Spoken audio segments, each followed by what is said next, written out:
I am Bilal Morris, and this is Belizean Legends. As Belizeans, we have a great history of achievement. We are fortunate to witness some magnificent athletic performances. We've been privileged to enjoy great musical concerts from extraordinary musical artists.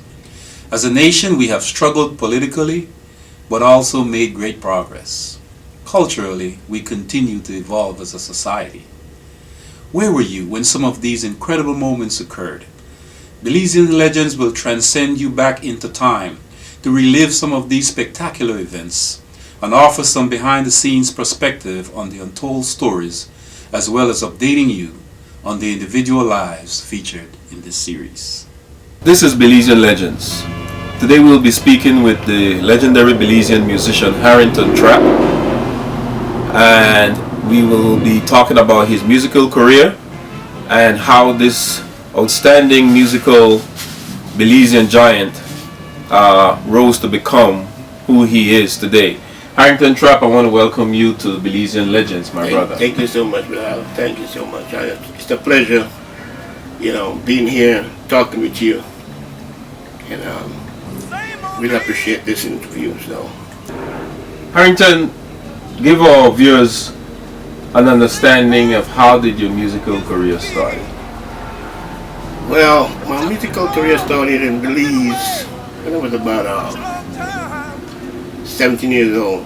I left Belize with a band called The Promoters.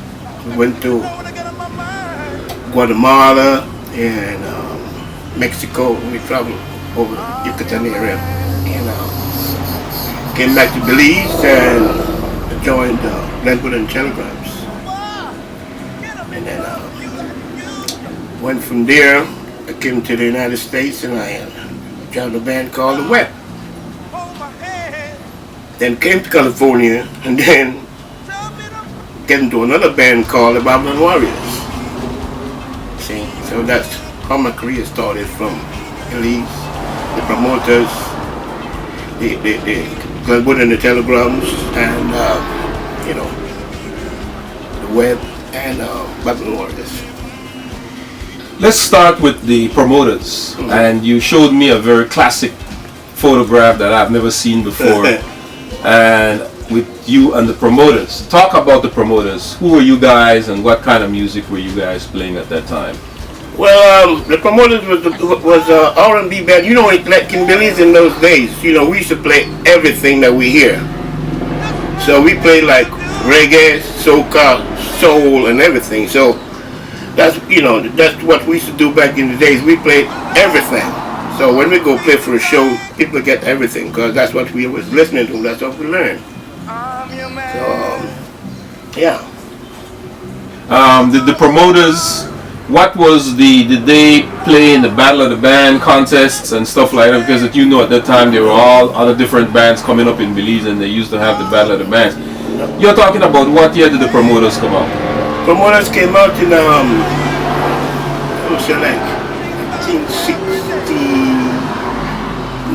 68. But we wasn't involved with the Battle of the Band and all those kind of pageants and all of those stuff. We was mostly on the road. We wanted to see apart from Belize, we wanted to go out there like Guatemala and Mexico, places like that. So that's the kind of education I got by traveling and seeing these different bands in different countries play, and I learned from that. And we all learned from that. Like we went to a place called Isla Mujeres, the island of women. Somewhere around Cancun area. Right, we had a real good time down here. I mean, we met a lot of different people. Went on the TV station and did a couple of interviews, and we had a lot of good fun in time. So you weren't a band the Promoters weren't a band that was playing for dances and stuff in Belize, but they were mostly traveling in the Central American region, performing in different areas and stuff like that. Right. You had more of an international exposure at an early start. Well, there's a band in Belize called the Messengers, which a lot of people my age or older can remember, you like Henderson and the Messengers. Very much so. No, we got their instrument after they broke up. Okay. After they broke up, something happened that we got the instrument and we run for the border. You know what I'm saying? And we went to from the border. Then we went straight across to Barras. Then we went to Guatemala, and that's how we performing over there in Guatemala. But the band was consists of Aston Edward, a guy named Presley, we call him Presley, and John Moody, and myself, and Sparrow. Sparrow used to be with Lord Rayburn. Be with Lord Rayburn, yes. He was with us before he went with Lord Rayburn and all. So a lot of people don't know that, Yeah, well, those was the good old days, man. I always think of that. But also, did the promoters cut any songs or cut any record at the time?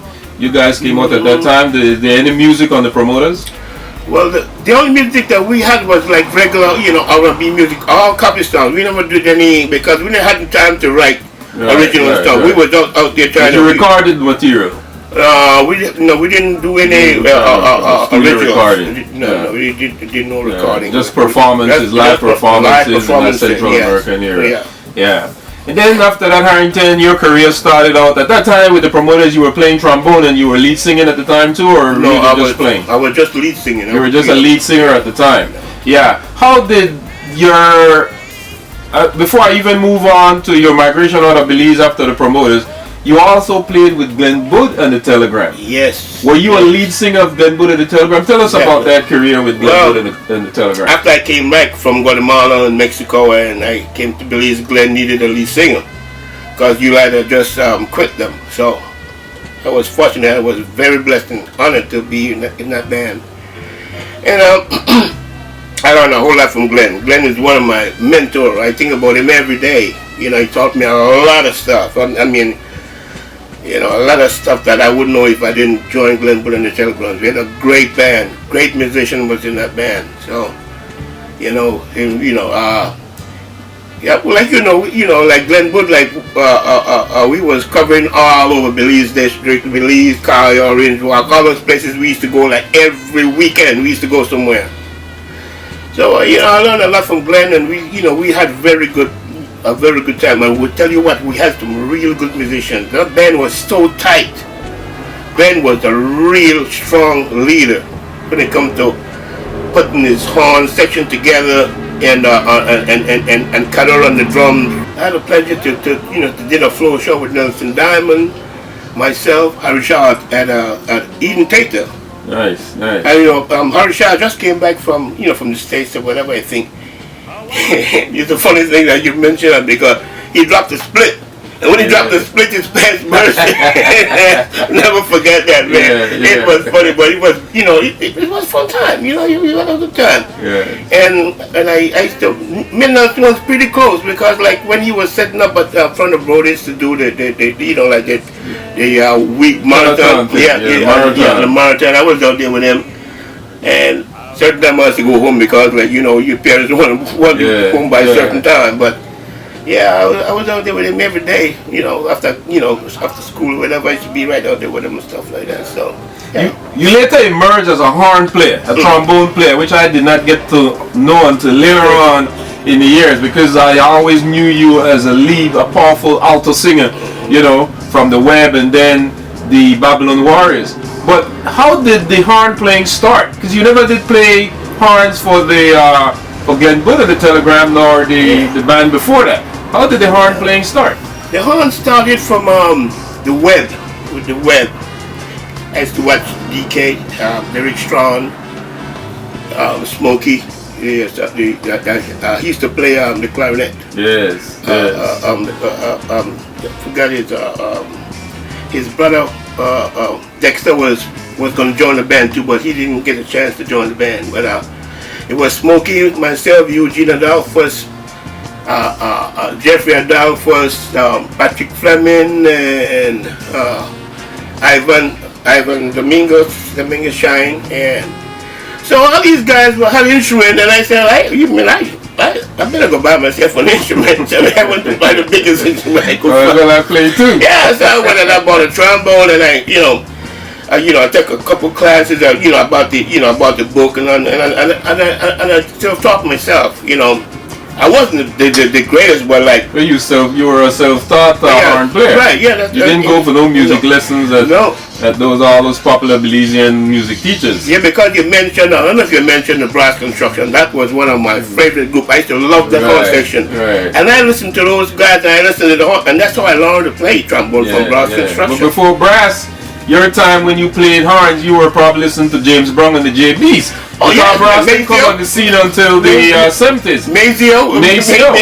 So you were playing horn before brass construction, weren't you? No, yes, before then, because like when brass construction came out, they came, they came a little bit after us. Yeah, they were very late because they were opening up for you guys at the one time. Yeah, because we was in Brooklyn and they was living in Brooklyn also. Right. But before we get to brass, I'm trying to just chronicle and follow your career here. And then after Glenn Boothe and the Telegrams, and then you mentioned how you started playing horns by being a self-taught musician and a self-taught horn musician and played the trombone. When did from there on you moved? You migrated out of the United States, right? I mean, you migrated out of Belize to the United States. Right. You went to New York. Right. And now tell viewers. Let's talk about your work with the awesome and legendary The Web. How did talk about The Web? Let us hear about your work with The Web. Well, The Web was formed by my late cousin Emmanuel. People used to call him Llewellyn Sullivan. He used to be a boxer. His stepdad was Mr. Ortega, and he went about a drum set and took it by Douglas Thompson's house, and we decided to put a band. Jeffrey lived not too far. I think he was living upstairs. From Douglas was living downstairs. So he got a keyboard, and Eugene went to get a guitar, So we start fiddling around and we start figure out how this thing work. So Llewellyn was on drums, like I said. Ivan was in the band then, but that's how we started the Web. And Kerry Fairweather, which was our manager, Kerry in Compton. Compton Fairweather, yeah. Was also responsible for recording a lot of Belizean bands that was coming out of Belize. Yes. Exactly. Yeah. So and Kerry got to hear us, and she really liked what she heard, so she went and bought a whole bunch of instruments for us. We got some top of the line stuff. And I think that's what helped us to learn much quicker, because and Jeffrey was playing piano for me in Belize, it was just left up to the rest of the musicians like myself to learn, play trombone and whatever I wanted was to do. I had no problem with the singing part of it, but everything just fell in place. Right. Yeah. Carrie was very kind to invest in a bunch of musicians from Belize that she felt that was going to go somewhere, because it's a very rare thing that you find. Yeah. But then the Web then begin to start to play. What was the Web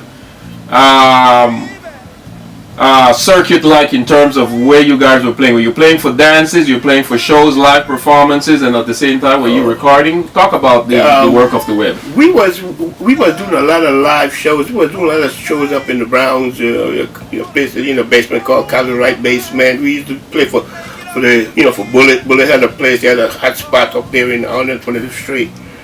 And we did a lot of college shows, a lot of these schools and stuff. We used to do all the schools them in Brooklyn or whatever. So we used to do a lot of shows. We was pretty busy. And we decided to, Carrie came up and said, man, you guys gotta come up and come up with some tune of your own and start playing these people and stuff. I said, well, well, that's what I really wanted was to hear. Yeah. Then I started writing, and I wrote the first song called "Same Old Me." Yeah, beautiful tune. Yeah. Same old me.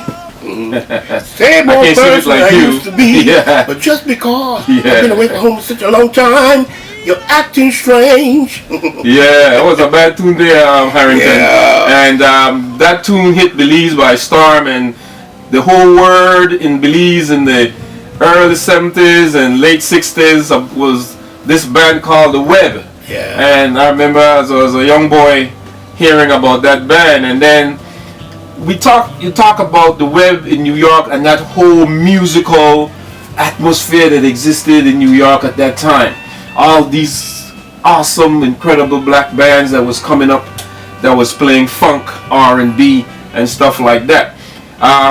It is known that the web got so good at what you guys were doing. You rose to such high levels that they said that brass construction and bands like the Barcades were opening up for you guys. Talk about that whole scenario there. Oh yeah, I mean, like when we came out, we was, like I said, we was well known, and like brass construction, like the Barcades and a couple of what is this guy name again?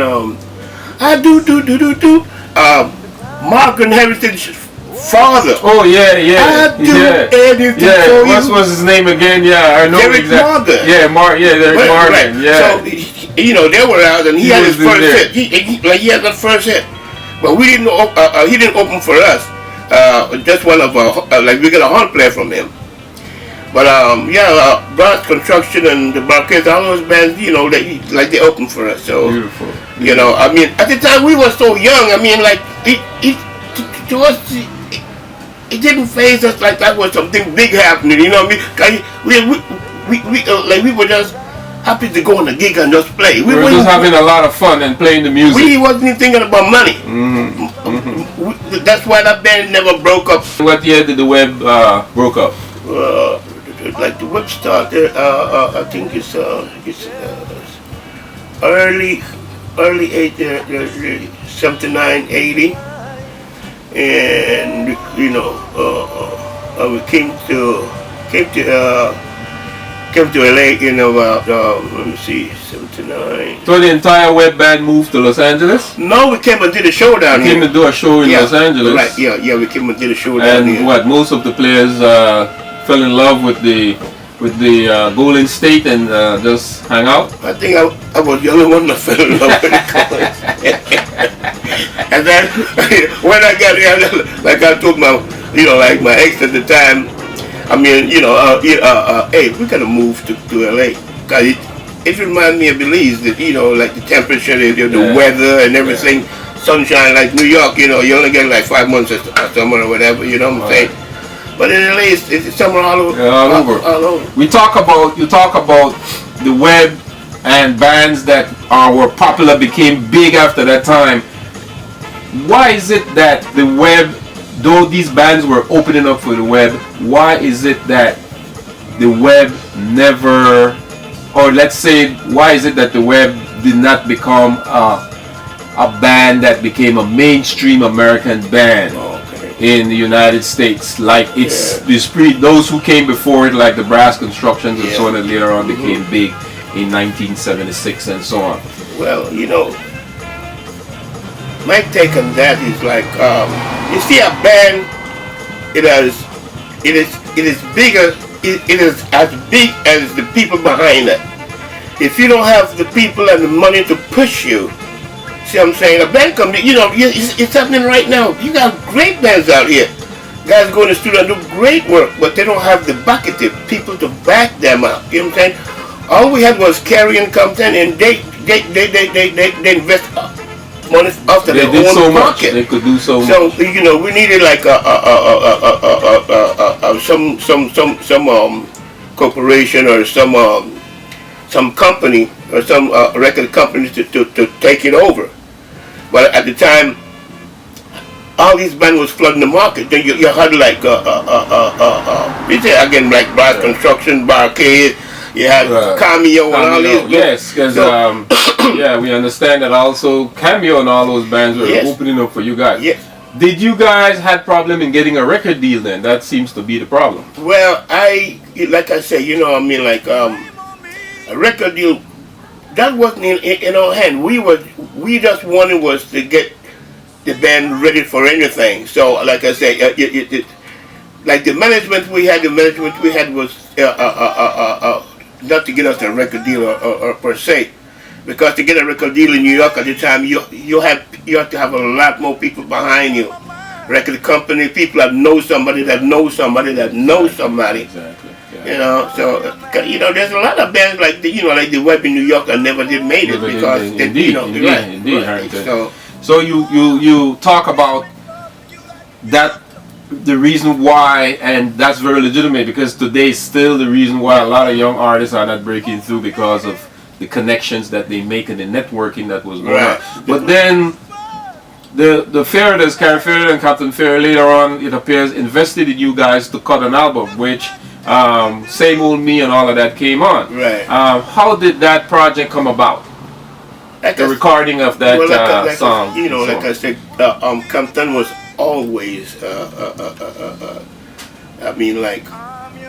genius when it comes to recording and all. He had a very good ear about music and stuff. So Kerry put it in Compton hands to get us to record. I think we went to RCA studio, one of the biggest studios in New York. Yeah. And and that's how that recording came out. And like I said, the Same Old Me, things are going to turn out right by Jeffrey. Excuse me.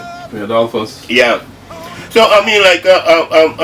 and those songs, it wasn't a full album. He was just a couple songs. So we didn't have a full album. Right. Yeah. You just got a couple singles. Yeah. A couple of singles, a couple of singles, and to pass out and stuff. So. Right.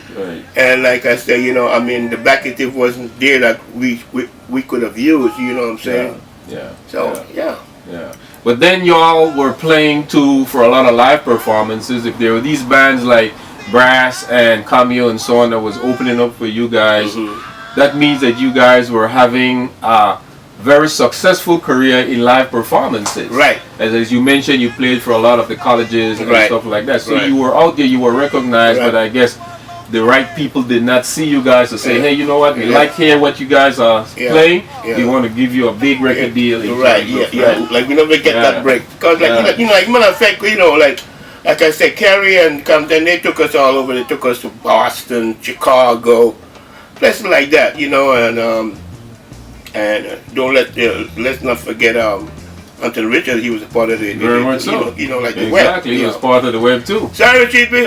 Texas Tony. That's what he's called himself. That's what he's called himself, Texas Tony. Let's go, Texas Tony. Yeah. But the web never did make a Belize appearance. The web never made a Belize appearance. Well, then maybe, I don't know, maybe... It was the Bubbling Warriors, we made 2 trips. Right, but also you had Dells and the Sensations, was another band, Belize and American band that was coming out, Funky Bridge and all of them. But the web never did make Belize. That's very good that you say that for the record, Harrington, because I really thought that the web did come into Belize. And, okay, so we had that career where you were an intricate part of the web, the trombone player for the web, that had a very dynamic horn section, because from you listening to the web's music, Same Old Me and all of that, you could hear the analog and the warm song of that horn section that you guys were developing. And when I hear the web, I also remember the band Mandrill, because they were Panamanians and you guys were Belizeans and were playing funk music and R&B. Exactly. Yeah. You move now. You talk about that period when the band came to Los Angeles to perform, and I guess you were going to Chicago and all of those places too to perform in those places. You stayed, and the rest of the band returned back to New York. Talk about how. We all went back to New York. We all went back to New York, and I decided, I wanted us to move to California, because I really like what I see. And as a matter of fact, at the time, the band was slowing down, and I said to myself, it's time to do something new. Start a new adventure. The demise of the band was beginning to. Yes, and then I realized it's time for me to go open on a page. And so you surge off and and I came to California and I met Patrick. Patrick had a band called the Skylighters. And I joined Patrick band, the Skylighters, which was the Skylighters and the Dells and the Sensation. It was the only 2 Belize men that I knew of then. But I was fortunate to be in the band with them when they had a contest and we won a big old trophy at the time. Patrick and Scott, like they was winning all the trophies. Every year they won, and he had a house full of trophies. But we still got them. Yeah, the Skylighters, very legendary band indeed. You were a part of the Skylighters, which is also very historical, Harrington Trapp. Exactly. Yeah, which is also very, very historical. And then after the Skylighters, your career with the Skylighters, were you a lead singer of the Skylighters or were you playing horns? I was singing lead. I was singing a lot of reggae and soca, and that's what Skylighters was doing. Same thing like what the Web was doing, a lot of copy songs. Talk about now, you also then, after the Skylighters, the formation of the Babylon Warriors came to be. Okay. How did that band originate? Okay, after the Skylighters, that band had ceased, and Patrick decided to start something new. He wanted to get into reggae. At the time, he had an American guy singing with him, you know, a guy named Lewis. And and there was the hottest thing here in town in LA. It was a well-known fact that Babylon Warriors was one of the first LA reggae band, from out of Belize. So after Lewis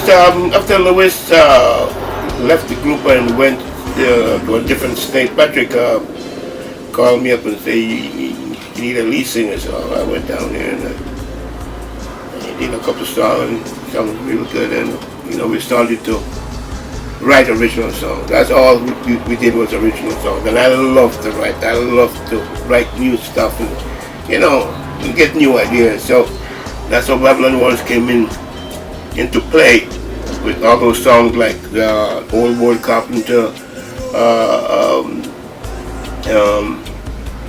Feeling Alright, and all of these songs. Most of Babylon Warriors music. And I want to talk about Babylon Warriors in terms of your focus inside of that dynamic Belizean reggae band. Mm-hmm. You hear songs that you have written. Apparently, you are writing most of the songs. Exactly. But when you hear Old Boat Carpenter, then you hear that awesome, powerful bass line and drum bass, and drum and bass just locking up there. Babylon Warriors had a Belizean style of reggae. And when you listen to Babylon Warriors, with you high on the alto, that beautiful alto pitch that you had was just driving the song at the time. But Babylon Warriors had a sort of a funky kind of reggae flavor to it, unlike the regular Jamaican style of reggae. Mm-hmm. What was going into that band sound, in the band's reggae style? What was going into that at that time? Well, at the style when we used to go down to rehearse, we go down there and it was fun, working with these guys at the time. It's the same on me.